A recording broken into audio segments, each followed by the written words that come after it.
Hey everyone, you're listening to Ankur Warikoo on Woice with Warikoo.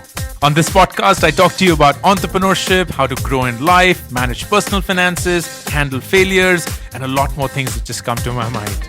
The episode begins.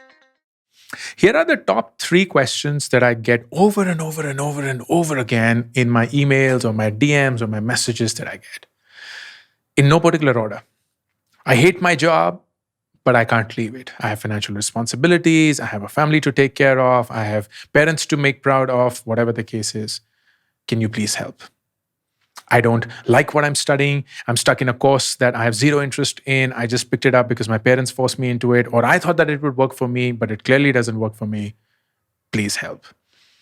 I'm in a toxic relationship.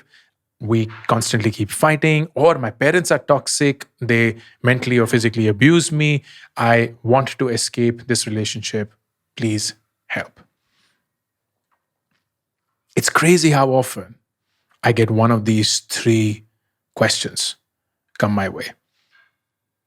And my response to all these 3 is almost always, what is stopping you from making a change?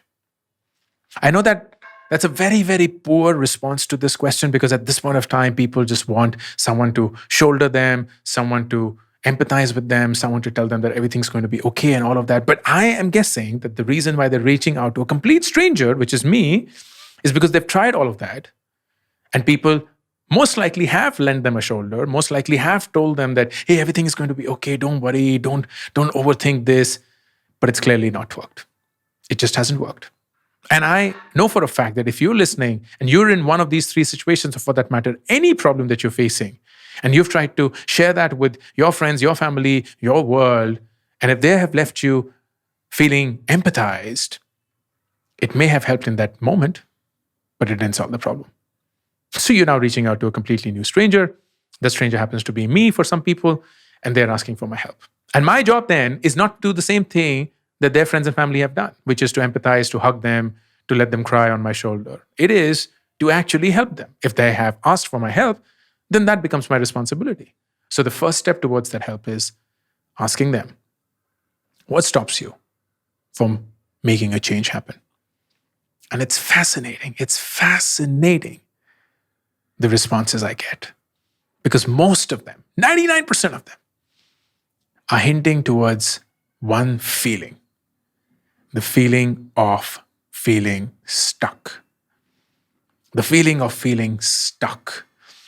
Irrespective of the responses, irrespective of the words that they use, how long they take to respond, or how long the response is in general, it just boils down to this feeling where they are constantly just feeling stuck. Just feeling as if they don't have choices. Just feeling as if they don't have what it takes to make that change happen. And it baffles me how many people believe that to be rock solid true. Like there is no other truth in their life but the fact that they're stuck in a job they hate. They're stuck in a college they don't like. They are stuck in a relationship they can't get out of. And I ask them the same question. What's preventing you from change? I'm stuck.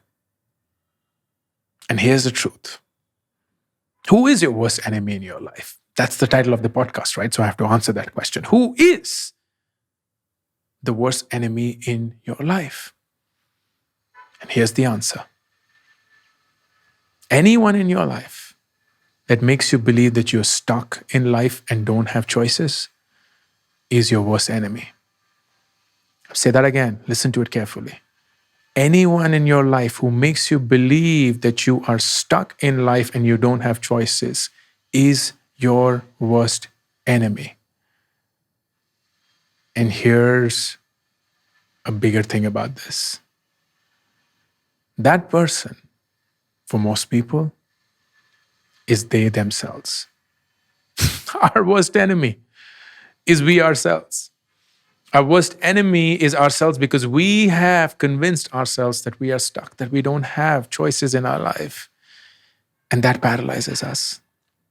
It renders us motionless. We're just stuck there like a tree. We feel that we have life, but we can't move like a tree can't. And all that we can do is just look around us with envy, look around us with jealousy, look around us with a sense of despair and disappointment and sadness and all those negative feelings because we feel we're stuck. We feel we can't move. And that's a lie. It is a lie. It is a lie. We all have choices. We all have choices. The only thing is, we don't have the courage to make that choice. We all have choices. We just don't have the courage to make that choice. You hate your job, but you can't leave it because you have a family to feed. But here's the choice.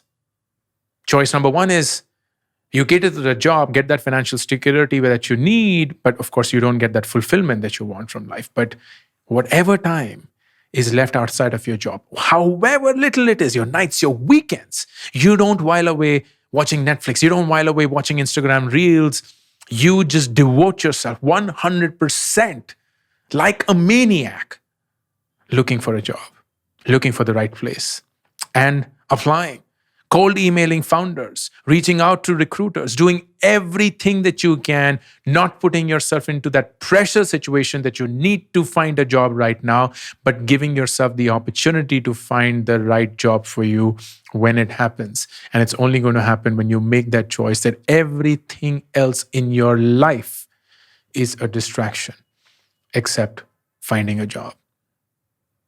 Or choice two, quit your job. Quit your job with some bit of bandwidth and runway, let's say 2 months, 3 months. I don't know how many of you know, why would you know, by the way? But in 2020, when the lockdown happened in COVID, I thought that my revenue stream is going to be corporate talks because that's what I used to do after I quit Nearby. I used to go to corporates and get paid for speaking gigs.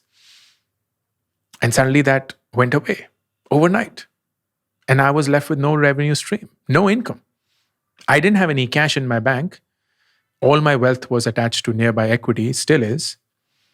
So the only thing that I had to do was actually have a running enterprise through which I could make some money. And when talks went away, I had to start all over again. I have 5 months. I had literally 5 months of cash in the bank that had to pay for the school fees of kids and our monthly running expenses and everything that we did. 5 months.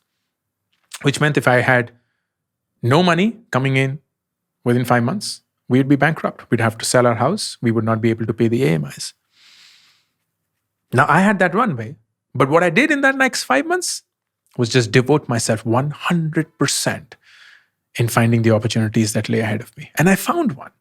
I found several, which helped me. You're in a college where you hate working or hate studying. You don't want to be in that place. You don't see yourself coming through. Here's the choice. The choice is treat college for what it's worth. It is not going to give you a career. It's at best going to give you a degree that as it is useless in your mind.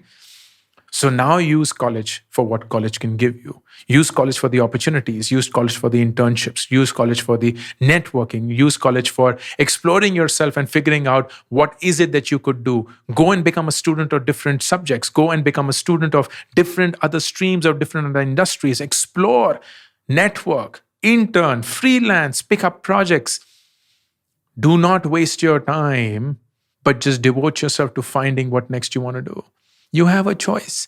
You're in a toxic relationship. You have a choice of walking out. You have a choice of walking out. You just don't want to face it.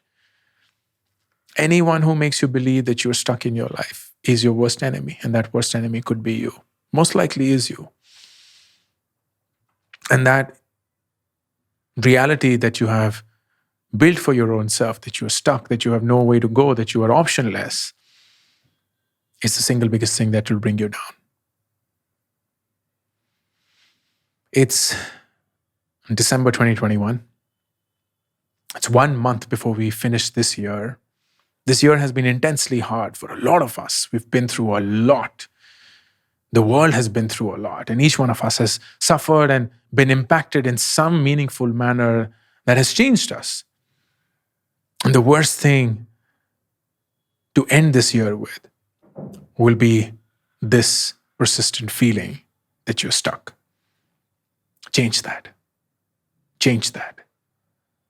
Start the year with the courage that you need to pursue the options that are in front of you, that were always in front of you. You're not stuck. Don't become your worst enemy. Not you. Please. Thank you for listening to this episode of Woice with Warikoo. To be notified of upcoming episodes, be sure to subscribe and follow the show on this app right now. Also, don't forget to rate and review the show because that just feels nice. Thank you.